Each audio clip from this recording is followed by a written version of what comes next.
Auzubillahiminash-shaytanir-rajim. Bismillahir-rahmanir-rahim. Assalamu alaikum. My name is Tuba Rahman. I am from Rawalpindi Medical University, Optometry and Orthoptics. I am member of AHP Expertise Teaching Department. So today my topic is cataract versus glaucoma. तो cataract और glaucoma ये ऐसी disease हैं जो आई से related है। तो इनको जानने से पहले हम ना डिस्कस कर लेते हैं सुपरफिशली आई की एनाटॉमी को। तो आई की स्ट्रक्चर में अब आई की जो लेयर्स है, आई बॉल की ना 3 लेयर्स हैं। तो पहली लेयर जो है फाइब्रस लेयर, तो उसमें क्या क्या आता है, स्क्लेरा आता है और कॉर्निया आता है। तो ये है फाइब्रस लेयर। तो उसके बाद आती है दूसरी कौन सी होती है, उसमें आता है यूवियल ट्रैक के ना 3 कंपोनेंट्स हैं। एक है कोराइड, उसके बाद आता है सिलरी बॉडी और आता है आइरिस। तो थर्ड लेयर जो है वो है नर्वस लेयर, उसमें आता है रेटिना।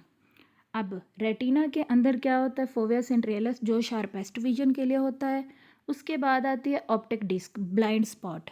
ऐसा स्पॉट फिजियोलॉजिकल ब्लाइंड स्पॉट भी कहते हैं क्योंकि इसमें रॉड्स एंड कोन्स नहीं होती। और ये आती है ऑप्टिक नर्व क्या होती है, ऑप्टिक नर्व जो सिग्नल लेके जाती है आई तक, ब्रेन से आई तक।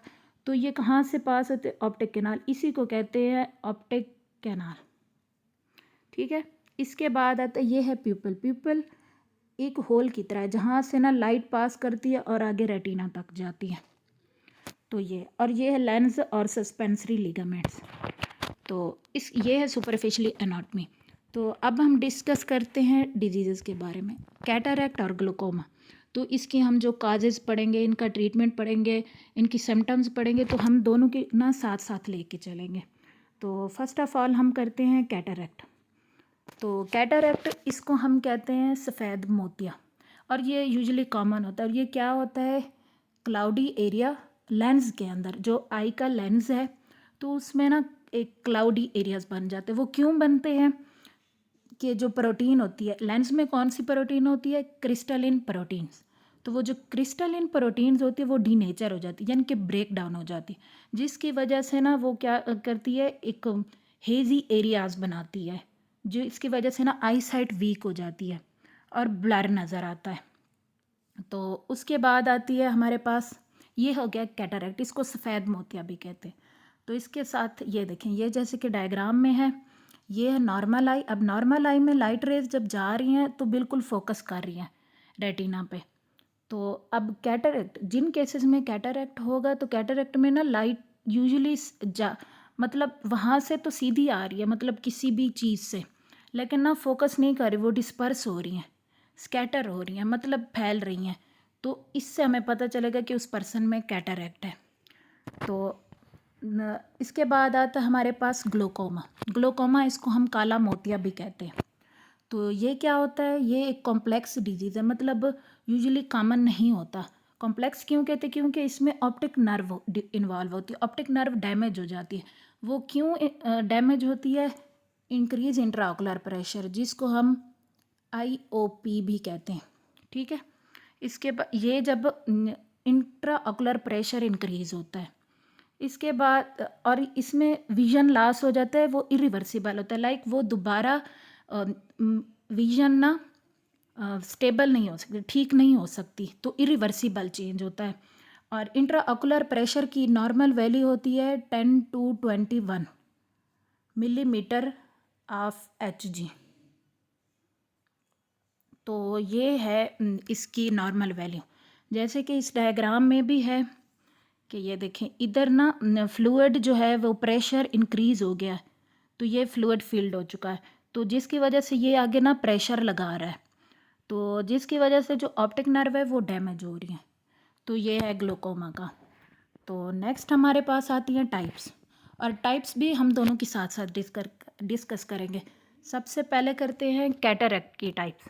कैटरैक्ट की टाइप्स न्यूक्लियर कौन सी होती है, जिसमें ना सेंटर जो होता है वो न्यूक्लियस सेंटर में होता है, तो उसको हम सेंटर ऑफ लेंस। ठीक है, तो जो सेंटर ऑफ लेंस होता है ना वो इफ़ेक्ट होता है। ऐसे कैटरैक्ट जिसमें ना centre of nucleus centre of lens effect हो ना, तो उसको हम न्यूक्लियर कैटरेक्ट कहते हैं। दूसरी टाइप क्या है, कॉर्टिकल, जिसमें ना जो लेंस के ना आई लेंस के एज इफेक्ट होते हैं। तीसरी है सब कैप्सुलर कैटरेक्ट, इसको हम पोस्टीरियर सब कैप्सुलर कैटरेक्ट भी कहते हैं। तो ये इसमें ना लेंस की ना बैक इफेक्ट होती है। चौथी क्या है, कंजेनिटल कैटरेक्ट, जिसमें ना एक बच्चा जब पैदा होता है तो उसमें बाय बर्थ होता है, तो वो होता है कंजेनिटल कैटरेक्ट। वैसे तो बहुत सारी टाइप्स है, तो इधर हमने कुछ डिस्कस किए, ये डायग्राम्स वगैरह भी हैं। तो इसके बाद आती हैं, हमने डिस्कस करनी है ग्लोकोमा की टाइप्स। अब ग्लोकोमा की मेन, वैसे भी इसकी भी बहुत सारी टाइप्स है, तो इसमें मेन कौन सी है, ओपन एंगल ग्लोकोमा और क्लोज्ड एंगल ग्लोकोमा। अब ओपन एंगल क्या होती है, ओपन एंगल में ना प्रेशर इंक्रीज हो जाता है और ये यूजुअली स्मॉल होता है और स्लो होता है। और जो क्लोज्ड एंगल ग्लोकोमा है वो इसके अपोजिट होता है, तो वो यूजुअली हाई होता है और एकदम से अचानक हो जाता है। तो ये हैं इसकी टाइप्स ऑफ ग्लोकोमा। अब ये नेक्स्ट इसकी ना डायग्राम देखते हैं। अब डायग्राम जो ओपन एंगल ग्लोकोमा है ये वाली है, तो इसमें देखें ये जो एरो के निशान है ना ये जा रहे हैं, मतलब इसका जो एरिडोकॉर्नियल एंगल है तो ये ना इंक्रीज हो रहा है, मतलब ओपन है। अब ये एंगल क्लोजर ग्लोकोमा, इसमें ये देखिए ये एंगल, ये जो है ना एरिडोकॉर्नियल एंगल, तो ये ना क्लोज है, तो इस तरह इसमें ओपन होता है, इसमें क्लोज होता है। अब ये एंगल क्या होता है, मतलब ये किस वजह से ग्लोकोमा में इंट्राओकुलर प्रेशर किस वजह से इंक्रीज होता है, वो जो इंट्राओकुलर फ्लूइड कौन सा होता है, एक्वस ह्यूमर, तो ये कहाँ पे प्रोड्यूस होता है, पोस्टीरियर चैम्बर में। पोस्टीरियर चैम्बर में किस से प्रोड्यूस होता है, सीलरी बॉडी से। सीलरी बॉडी जो होती है, सीलरी बॉडी से प्रोड्यूस होकर ना आगे प्यूपल के थ्रू जाता है ये एंटीरियर चैम्बर में। ये इसका पाथवे है, जब एंटीरियर चैम्बर में जाता है, एंटीरियर चैम्बर में आगे पहुंच के ना ये अगर ये होगा क्या कहते हैं, इसका एरिडोकॉर्नियल एंगल नैरो हो जाएगा, तो इसका मतलब उसका फ्लो रुक जाएगा। तो उसका जब फ्लो रुक जाएगा तो वो इंट्राओकुलरली प्रेशर इंक्रीज करे, जिसकी वजह से पेशेंट में ना ग्लोकोमा के चांसेस बढ़ जाते हैं। तो ये है ग्लोकोमा। तो नेक्स्ट हम इसके बाद आते हैं इनकी काजेज़ की तरफ। काजेज़, सबसे पहले हम काजेज़ डिस्कस कर लेते हैं कैटरेक्ट की। मतलब कौन कौन सी वजूहात है जिनकी वजह से ना कैटरेक्ट हो सकता है, और कौन सी वजूहात है जिनकी वजह से ग्लोकोमा हो सकता है। तो सबसे पहले आती हैं काजेज़ ऑफ कैटरेक्ट। कैटरेक्ट की काजेज़ में क्या होती हैं, फैमिली हिस्ट्री, मतलब फैमिली हिस्ट्री भी हो सकती है कि लाइक उसको फैमिली में किसी को तो नहीं था क्या, और मतलब उनकी जेनेटिक्स तो ऐसी नहीं थी, तो ये चीज़ है। इसके बाद आती है डायबिटीज़। मोस्टली मतलब ऑप्टिशियंस के पास, ऑप्थेमोलॉजिस्ट के पास पेशेंट आते हैं शुगर के मरीज़, तो वो कहते हैं जी इनकी आँखों में दर्द है, इनकी आँखों मतलब इनको धुंधला नज़र आता है, तो वो पहले पहले उसकी फंडोस्कोपी कराते हैं। तो उससे वो मतलब कभी कभी ऐसा होता है कि डायबिटिक पेशेंट को भी मतलब कैटरेक्ट होता है, तो ये चीज़ है। तो डायबिटीज़ भी एक काज हो सकती है। और इसके बाद क्या आता है कि सीरियस आई इंजरी, मतलब उसको कोई इंजरी वगैरह तो नहीं लगी, कोई एक्सीडेंट तो नहीं हुआ, कोई ट्रॉमा, मतलब इस तरह की कंडीशन। और उसके बाद आती है आई सर्जरी, मतलब ग्लोकोमा को ट्रीट करने के लिए कोई सर्जरी तो नहीं की, या किसी दूसरी आई कंडीशन को ट्रीट करने के लिए कोई सर्जरी तो नहीं हुई, लाइक स्क्विंट भी हो सकता है, कोई भी डिजीज़ हो सकती है। और इसके बाद आती है नेक्स्ट कॉज स्टीराइड्स, कोई स्टीराइड्स वगैरह तो नहीं ले रहा है किसी हेल्थ प्रॉब्लम को ट्रीट करने के लिए।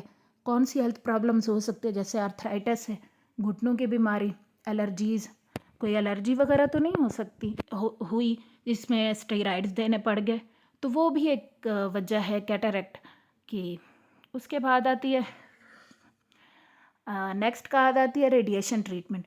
रेडिएशन ट्रीटमेंट किस किस में होता है, कैंसर में होता है, और दूसरी भी कई डिजीजेज हो सकती है जैसे कीमोथेरापी कैंसर के लिए, तो उसमें भी रेडिएशन यूज़ होती है, तो उन रेडिएशन से भी कैटरेक्ट हो सकता है। तो ये है इसकी, वैसे तो बहुत सारे हैं, तो चांद देख लिए। तो इसके बाद हम देख लेते हैं इसके कंपैरिजन में हम ग्लोकोमा की काजेज़। ग्लोकोमा की मेन काज क्या है, इंट्राओकुलर प्रेशर इंक्रीज हो जाना। तो जो IOP है, इंट्रा ऑकुलर प्रेशर, जिसकी नॉर्मल वैल्यू हमने कितनी 10 to 21 मिलीमीटर ऑफ HG, ठीक है ना। तो इससे बढ़ के लाइक 25 हो गई, 30 तक पहुंच गई, 40 तक पहुंच गई, तो वो भी एक मेन रीज़न है ग्लोकोमा की। इसके बाद आती है ऑप्टिक नर्व डैमेज हो जाती है, जो कि सिग्नल ब्रेन से आई तक लेके जाती है और आई से ब्रेन तक, मतलब ऑप्टिक नर्व सप्लाई करती है। तो ये है। अब ये देखिए, ये इधर भी कंडीशन है, कैटरेक्ट, कैटरेक्ट में आई की कंडीशन किस तरह की है, ग्लोकोमा में आई की किस तरह की, ये एक हेल्दी आई। तो इन तीनों में एक मेन डिफरेंस नज़र आ रहा है। तो ये चीज़ है। तो ये हमने काजेज पढ़ ली। अब नेक्स्ट हम इस पे आते हैं सिम्टम्स। मतलब एक होते हैं साइंस, एक होते हैं सिम्टम्स। सिम्टम्स वो होते हैं जो मतलब पेशेंट बताता है कि कौन कौन सी अलामात होती हैं, हमें कैसे पता चलता है कि लाइक उसको कौन सी बीमारी है। इसके बाद आते हैं साइंस। साइंस वो होते हैं जो डॉक्टर खुद पता करता है, लाइक उसका एग्जामिनेशन वगैरह करके। तो आते हैं सिम्टम्स। अब सिम्टम्स कौन कौन सी अलामात होती हैं कि जिनसे हमें पता चलता है कि उसको कैटरेक्ट है। सबसे पहले पेशेंट हमें आके कहेगा कि उसको ना विजन ब्लर है, मतलब उसको धुंधला नज़र आता है। तो ये तो हम वैसे भी कह सकते हैं वो मायोपिया हो सकता है, वो हाइपरमेट्रोपिया हो सकता है, लाइक कोई भी डिजीज़ हो सकती है। तो एक इस चीज़ से हम नहीं अंदाज़ा लगा सकते कि उसको कैटरेक्ट है। इसके बाद उसको lights are too bright, like उसको ना glare and halos, glare halos like उसको लाइट धब्बेदार नज़र आएगी और बहुत ज़्यादा, कभी कभी बहुत तेज़ नज़र आएगी। लाइक ऐसे देख लो, चुभन भी हो सकते हैं, फोटोफोबिया एक तरह से हम कह सकते हैं। तो ये भी हो सकता है, लेकिन इससे भी हम नहीं पता चल सकता कि लाइक उसको कैटरेक्ट है। इसी तरह की हमें मरीज़ बताता जाएगा, तभी हमें पता चलेगा कि आया उसको कैटरेक्ट है या नहीं है। तो जैसे अब आती है poor night vision. Poor night vision, इसके बाद ऐसा ऐसा बढ़ के नाइट ब्लाइंडनेस भी हो सकती है कम्प्लीटली। तो ये भी हो सकता है मल्टीपल डिप्लोपिया, उसको बहुत ज़्यादा चीज़ें नज़र आती हैं, या डिप्लोपिया हो सकता है। डबल विजन, तो उसके बाद कलर सीम्ड फेडेड, मतलब उसको जो कलर है, कलर विजन भी उसकी इफेक्ट होना शुरू हो जाएगी, उसको कलर्स ना धुंधले नज़र आते जाएंगे। उसकी जो नियर साइटेडनेस है वो भी इंक्रीज होती जाएगी। अब नियर साइटेडनेस कौन सी होती है, मायोपिया, दूर की नज़र। फार साइटेडनेस होती है हाइपरमेट्रोपिया, करीब की नज़र। तो ये चीज़ है। अब वो क्या कहते हैं, increasing the need to change eye glasses prescription, जब उसकी दूर की नज़र बढ़ जाएगी तो उसको मतलब वो अपनी आई ग्लासेस को तब्दील करवाएगा। ये चीज़ है सिम्टम्स कि उसने अपनी आई ग्लासेस तब्दील कराई। उसके बाद आती है नेक्स्ट अलामत, कौन सी बताता है, वो कहता है कि मतलब जिस आँख में उसको मसला हो रहा है, वो कहता है उस आँख की ना उसकी नज़र बहुत ज़्यादा डिस्टर्ब रहती है। लाइक उसको कुछ भी समझ नहीं आती क्या हो रहा है उसके साथ, बस उसको धुंधला नज़र आ रहा होता है। इसी तरह से मतलब उस ये अलामात बताता है। इतनी अलामात से हम फर्दर टेस्ट वगैरह करते हैं, डायग्नोज करते हैं, तभी हमें पता चलता है कि उसमें मोतिया है या नहीं है। उसके बाद आती है नेक्स्ट हमारे पास ग्लोकोमा की सिम्टम्स इसके कंपैरिजन में। अब ग्लोकोमा, काला मोतिया, अब इसमें क्या होता है, आई पेन, मतलब इंटेंस, एकदम से शदीद ना आँखों में दर्द शुरू हो जाएगा, और उसके साथ साथ ना उसको नोज़िया और वोमिटिंग, मतलब उसको मतली कै आना शुरू हो जाएगी। उसको ऐसे लगेगा कि मतलब आँखों में दर्द भी है, जलन भी है एक तरह से उसकी, और आईज़ ना रेड होंगी। उसके सर में भी शदीद दर्द होगा, हेडेक होगा उसके, और टेंडरनेस अराउंड आइज़, मतलब उसकी आँखों के दरमियान हल्के भी हो जाएंगे। उसके बाद है सीइंग रिंग्स अराउंड लाइट, मतलब अगर वो किसी लाइट की तरफ, लाइक किसी बल्ब की तरफ देखेगा या किसी रोशनी की तरफ देखेगा, तो उसको ऐसे लगेगा कि उस लाइट, जो लाइट की तरफ वो देख रहा है ना, उसके इर्द गिर्द ना रिंग्स हैं, उसको ऐसे नज़र आएंगे। और इसमें भी ऑब्वियसली नज़र तो कमज़ोर होगी, ब्लड विजन। तो ये इसकी ग्लोकोमा की सिम्टम्स है। यूजुअली सिम्टम्स सेम होती हैं लेकिन थोड़ा सा डिफरेंस होता है, तो ये डॉक्टर पे डिपेंड करता है वो किस तरह से इनको टैकल करता है। तो इसलिए अटेंटिव होके करना होते हैं, मतलब ऐसे केसेस को हैंडल करना होता है। वैसे तो मोस्टली केसेस को ही एहतियात से हैंडल करना होता है, ताकि डॉक्टर मरीज़ को ना सही प्रिस्क्रिप्शन दे और उसका फ़ायदा हो। तो इसके बाद सिम्टम्स के बाद अब हमने ना, अब मरीज़ ने हमें अलामात बता दी, तो अब हम उसको ना डायग्नोज कैसे करेंगे, लाइक हमें कैसे पता चलेगा कि आया वो कैटरेक्ट है या वो ग्लोकोमा है, किस तरह से। तो उसमें सबसे पहले डायग्नोज। अब डायग्नोज उसको ना डिफरेंट मतलब उससे कर सकते हैं, बहुत से मेथड्स हैं। सबसे पहले हम क्या करेंगे, विजुअल इक्विटी टेस्ट, मतलब बहुत से टेस्ट है उसके ना विजुअल इक्विटी टेस्ट करेंगे, लाइक उसकी विजुअल इक्विटी मेजर करेंगे वेरियस डिस्टेंस से, उसकी करीब की भी करेंगे, दूर की भी करेंगे, क्योंकि वो नॉर्मली सिंपल रिफ्रैक्टिव एरर भी हो सकता है। तो इसलिए हम उसका सबसे पहले तो विजुअल इक्विटी चेक करेंगे। उसके बाद हम slit lamp examination, slit lamp से उसका मेजर करेंगे। माइक्रोस्कोप से हम देखेंगे कि उसके ना लेंस में क्या एबनॉर्मेलिटी है, मतलब इस तरह से उसकी आई का ना पूरा एग्जामिन करेंगे, स्ट्रक्चर है उसकी जिसमें लेंस आता है, ताकि उसमें कोई एबनॉर्मेलिटी तो नहीं है। उसके बाद रेटिनल एग्ज़ाम, मतलब उसके रेटिना को एग्ज़ाम करेंगे। और उसके लिए क्या करेंगे हम ना, डॉक्टर को चाहिए लाइक हाँ डॉक्टर को चाहिए कि वो ना प्यूपिल को डायलेट करे और रेटिना का आई का ना पूरा एग्जामिन करे, बैक ऑफ द रेटिना। दूसरे भी कई टेस्ट हैं जिससे ना डॉक्टर मतलब मेजर करता है कि उसमें कैटरेक्ट है या नहीं है। तो इस तरह से हम डायग्नोज करते हैं कि आया उसमें कैटरेक्ट है या नहीं। तो ये कुछ टेस्ट्स हैं। इसके बाद इसी तरह इसके कंपैरिजन में ग्लोकोमा, ग्लोकोमा के भी सिम्टम्स मरीज़ ने हमें आके बताए। तो अब हम उसको कैसे डायग्नोज करेंगे कि आया उसमें ग्लोकोमा है या नहीं है, या वो ऐसे खुद से ही मतलब क्या उसको फील हो रहा है। तो जैसे होता है उसकी डायग्नोज। अब उसकी डायग्नोज कैसे करेंगे, वो भी कुछ टेस्ट्स हैं। सबसे पहले है टोनोमेट्री। टोनोमेट्री की भी टाइप्स है, non contact tonometry, contact tonometry. तो इस तरह से अब टोनोमेट्री से इंट्राऑकुलर प्रेशर मेजर करते हैं। तो ये एक साइन होता है कि अगर इंक्रीज़ हो गया बहुत ज़्यादा तो एक साइन है कि उसमें ग्लोकोमा है। इसके बाद है ऑप्थेल्मोस्कोपी या फंडोस्कोपी।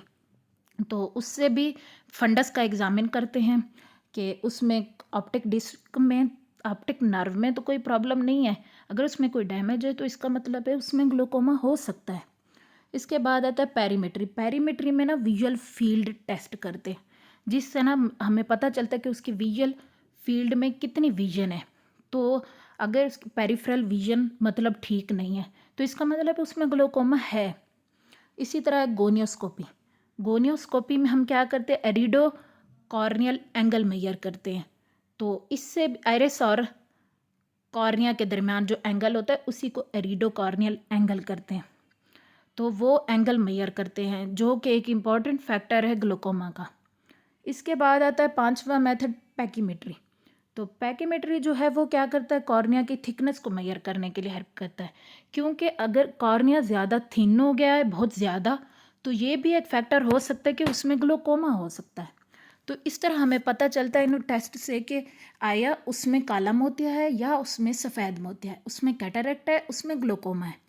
तो ये चीज़ है। अब डायग्नोज कर लिया, अब एक मरीज़ का हमने डायग्नोज कर लिया कि उसमें है कैटरेक्ट, अब उसमें है ग्लोकोमा। तो अब हम उसको ट्रीट कैसे करेंगे।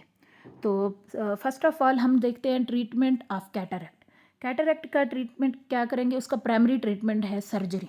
कैटरेक्ट का सफ़ेद मतलब सर्जरी है, सर्जरी में क्या करते हैं उसका ना कैटरेक्ट वाला लेंस निकाल के उसको आर्टिफिशियल लेंस से ट्रांसप्लांट कर देते हैं, जिससे उसकी विजन ठीक हो जाती है।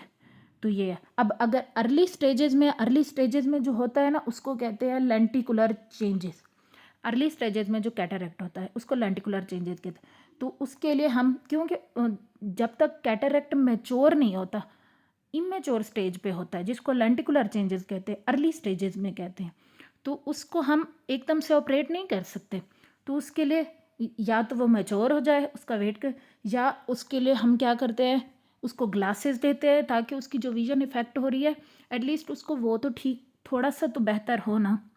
मैग्नीफाइंग लेंसेज देते हैं ताकि उसकी सिम्टम्स थोड़ी सी इम्प्रूव हो जाए। इसके बाद क्या करते हैं, जब कैटरेक्ट थोड़ा सा ना अगर आपकी डेली एक्टिविटीज़ को इफ़ेक्ट कर दे, लाइक वो मेच्योर हो गया है, तभी हम सर्जरी करते हैं। कैटरेक्ट सर्जरी क्या करते हैं, वही जो प्रोसेस होता है कि उसका जो क्लाउडी लेंस कैटरेक्ट लेंस है वो यानी कि क्या करते हैं, निकाल लेते हैं, रिमूव कर लेते हैं, उसको रिप्लेस करते हैं आर्टिफिशियल लेंस से। तो ये एक प्रोसीजर होता है सर्जरी का। जिससे ना उसकी विजन रिस्टोर हो सकती है। तो ये बहुत ज़्यादा कॉमन और सेफेस्ट सर्जरी मतलब पूरे वर्ल्ड वाइड में ना परफॉर्म की जा रही हैं कैटरेक्ट की सर्जरीज, क्योंकि आजकल ना बहुत ज़्यादा कॉमन है कैटरेक्ट। इसके बाद आता है, अब हमने इस तरह हमने ट्रीट कर लिया। ये है उसकी ना सर्जरी के आई में कैटरेक्ट है। अब उसका ना लेंस हमने इम्प्लांट करना है। इधर हमने ना इंसीजन, अब इंसीजन कौन से पॉइंट पे करते हैं, ये होता है लिम्बस। लिम्बस लिम्बस कौन सा पॉइंट होता है, कॉर्निया और स्क्लेरा के दरमियान जंक्शन, उसको कहते हैं लिम्बस। तो वहाँ पे इंसीजन करते हैं। लिम्बस कॉर्निया और स्क्लेरा के दरमियान जंक्शन को लिम्बस कहते हैं। तो उसको हम मतलब काट के, तो वहाँ पे कैटरेक्ट वाला लेंस निकाल के, कैटरेक्ट वाला लेंस हमने निकाला इस प्रोसेस में, तो वहाँ पे दूसरा लेंस आर्टिफिशियल लेंस इम्प्लांट किया। अब लेंस इम्प्लांट का हमने इसमें इस पोजीशन में ना हमने लेंस इम्प्लांट कर दिया और उसको दोबारा स्टिचेस वगैरह लगा लिए या जिस तरह से भी ऑपरेशन होता है वो प्रोसेस सारा कर लिया। तो ये है कैटरेक्ट का ट्रीटमेंट। अब इसके बाद आता है नेक्स्ट, हमने अब ग्लोकोमा का आते हैं। ग्लोकोमा का उसी तरह है जैसे अब उसको डायग्नोज किया जिसी तरह हमने कैटरेक्ट को डायग्नोज किया। पहले मरीज़ ने हमें अपनी सिम्टम्स बताई, तो हमने उसको डायग्नोज किया, उसके बाद उसका ट्रीटमेंट किया। इसी तरह ग्लोकोमा का मरीज़ ने हमें अपनी अलामात वगैरह बताई, हमने उसको डायग्नोज किया कि हाँ जी इसको ग्लोकोमा है। अब हम उसको ट्रीट कैसे करेंगे, तो ट्रीटमेंट के लिए हमने अब उसको मेडिकेशन दी। तो मेडिकेशन किस तरह देखिए, वो कौन सी मेडिकेशन जो ना उसके इंट्रा ऑकुलर प्रेशर को ना रिड्यूस करें या उसकी aqueous humor की प्रोडक्शन को ना रिड्यूस करें, जिससे ना उसका इंट्रा ऑकुलर प्रेशर स्टेबल रहे, एटलीस्ट जो बहुत ज़्यादा बढ़ा हुआ है थोड़ा सा कम हो जाए। तो ये चीज़। और नेक्स्ट क्या है, लेज़र थेरापी। लेज़र थेरापी इसमें भी मतलब लेज़र सर्जरी है जिसको कहते हैं ट्रेबिलोप्लास्टी। वो किस लिए करते हैं, ये आउटफ्लो ऑफ फ्लूइड को ना इंक्रीज़ करता है। तो या इरिडोटॉमी मतलब एरिडोकॉर्नियल एंगल जो है ये नैरो एंगल ग्लोकोमा के लिए यूज़ होता है। तो इसके बाद आती है नेक्स्ट, उसका ट्रीटमेंट क्या है, सर्जरी। अब सर्जरी, इसकी भी सर्जरी होती है ट्रेबिलोटेक्टमी, ठीक है। वो क्या होती है, इसमें ना ऐसी डिवाइसेस इम्प्लांट करते हैं जो कि एक्वस ह्यूमर की ड्रेनेज को ना बढ़ा दे, मतलब इस सर्जरी में ये होता है। अब नेक्स्ट क्या हमारे पास, लाइफस्टाइल चेंजेस। लाइफस्टाइल चेंजेस किस तरह की, लाइक लाइफस्टाइल मॉडिफिकेशन, एक्सरसाइज हमें करनी चाहिए, हेल्दी वेट मेंटेन रखना चाहिए और ऐसी एक्टिविटीज़ को अवॉइड करना चाहिए जो कि इंट्रा ऑकुलर प्रेशर को इंक्रीज़ करे। इसके जैसे yoga poses, heavy lifting, heavy lift जब बंदा करता है तो इंसान की पूरी बॉडी पे असर पड़ता है उसका। इसी तरह योगा, कुछ योगा पोजेज ऐसे होते हैं कि लाइक वो इंट्राओकुलर प्रेशर इंक्रीज कर देते हैं, तो हमें ऐसी एक्टिविटीज़ को अवॉइड करना चाहिए। तो ये हेल्दी लाइफस्टाइल भी बेनिफिशियल हो सकता है उसको ट्रीट करने में। तो अब ट्रीटमेंट हमने कर दिया, तो इसका इम्पैक्ट क्या पड़ता है, इनका ग्लोकोमा है, कैटरेक्ट है, अगर एक पेशेंट में हो जाए तो उसका क्या इम्पैक्ट होता है, उसका क्या असर पड़ता है। ग्लोकोमा जो होता है उसका क्या है, वो ऑप्टिक नर्व को डैमेज करता है। विजन तो इफ़ेक्ट होगी, आई की जो भी डिजीज़ है वो हमेशा आपकी विजन इफ़ेक्ट करेगी। तो इसी तरह ग्लोकोमा भी है। ग्लोकोमा क्या है, ऑप्टिक नर्व को डैमेज करेगा और विजन इफ़ेक्ट करेगा। इसके बाद आता है कैटरेक्ट। कैटरेक्ट जो है ना वो क्या करता है, जो नेचुरल लेंस है, नेचुरल लेंस को मतलब उसको हेजी बना देगा और ये भी विजन इफ़ेक्ट करेगा। जब हेजी बनाएगा, हेजी क्यों बनाएगा, प्रोटीन जो क्रिस्टलिन प्रोटीन है वो डीनेचर हो जाएंगी, तो ये उसका इम्पैक्ट है। अब इसके बाद हमने प्रिवेंट, अब उसका इम्पैक्ट जो पड़ता है हम उसको प्रिवेंट कैसे करेंगे, तो जो कैटरेक्ट और ग्लोकोमा की वजह से, अब जो ग्लोकोमा को किस तरह प्रिवेंट करेंगे, रेगुलर आई एग्जाम, मतलब जब एक पेशेंट को लगता है कि मुझे ना ग्लोकोमा हो रहा है, या उसको तो मतलब कुछ कुछ पेशेंट ऐसे होते हैं उनमें कोई मतलब उनको एजुकेशन नहीं होती इस चीज़ की कि आया उनको कौन सी डिजीज़ है, लाइक उनको अगर थोड़ी सी भी पता चल जाए कि मेरी आँख में कोई मसला है, तो वो जब डॉक्टर के पास जाते हैं तो वो रेगुलर आई एग्जामिनेशन करवाते रहते हैं, लाइक फॉलो अप पे रहते हैं। इसी तरह आई प्रेशर को मैनेज करने कि डॉक्टर से मतलब मशवरा लेते हैं, वो टेक्निक्स वगैरह बताता है डॉक्टर्स कि उनको फॉलो कर सके। तो इस तरह से ग्लूकोमा को प्रिवेंट किया जाता है। इसी तरह आते कैटरैक्ट। अब कैटरैक्ट को कैसे प्रिवेंट करते हैं कि उसको ना यूवी रेडिएशन से बचाते हैं। लाइक वो वाली लाइक रेडिएशन कैंसर में जो कीमोथेरापी होती है उसमें जो रेडिएशन वगैरह होती है उनसे आइज़ को बचाना। और स्मोकिंग, अगर कोई स्मोकिंग वगैरह करता है तो उससे भी बचना। तो इस तरह से हम कैटरैक्ट और ग्लूकोमा को ना प्रिवेंट कर सकते हैं। अब इसके बाद अब हमारे पास आता है मिथ्स एंड फैक्ट्स। मिथ्स क्या होती है कि लाइक जिसमें कोई हकीकत ना हो, एक खुद से ही एज्यूम कर लेना, खुद से ही चीज़ें मतलब बनाना कि ऐसा होता है। इस तरह से फैक्ट इसके अपोजिट होता है कि उसमें हकीकत होती है, वो हकीकत जैसे ये है। अब कैटरैक्ट और ग्लूकोमा से रिलेटेड भी मिथ्स बने हुए हैं काफ़ी ज़्यादा।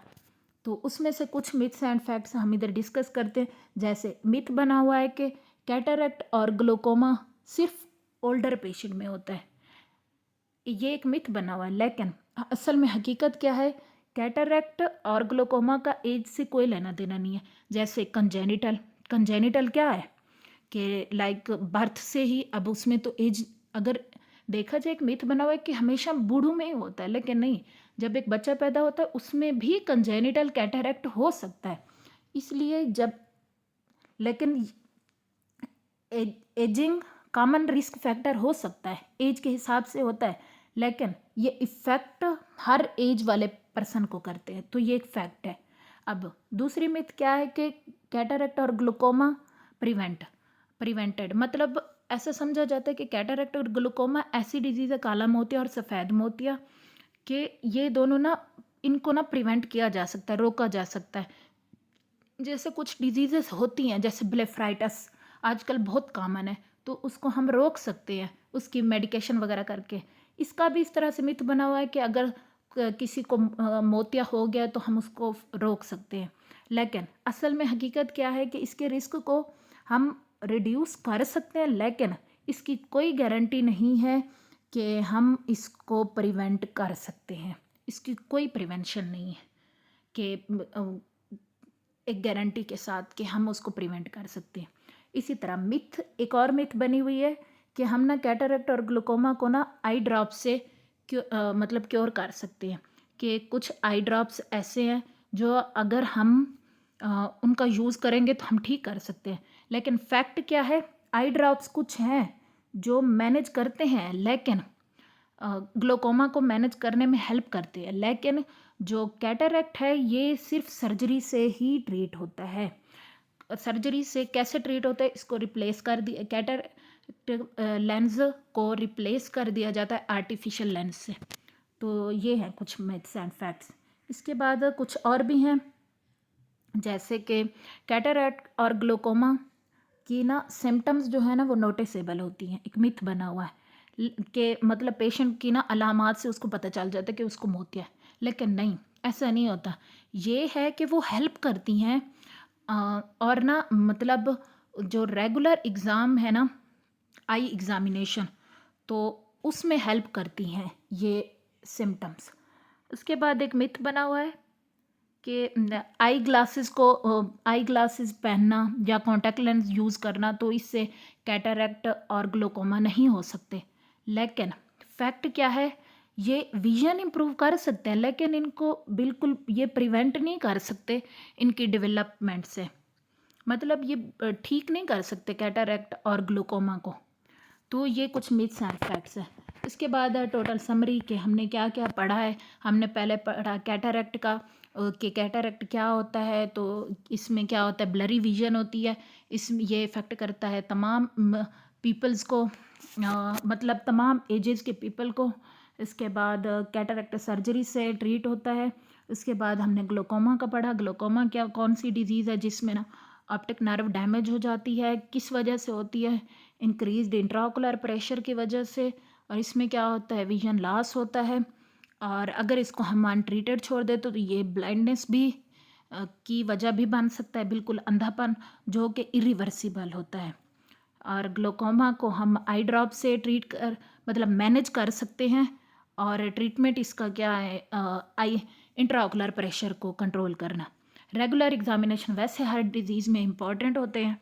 तो इसके बाद ये है हमारा लास्ट डायग्राम, जिसमें ना ये इसमें कैटरेक्ट का केस है, जिसमें ना लेंस हेजी है।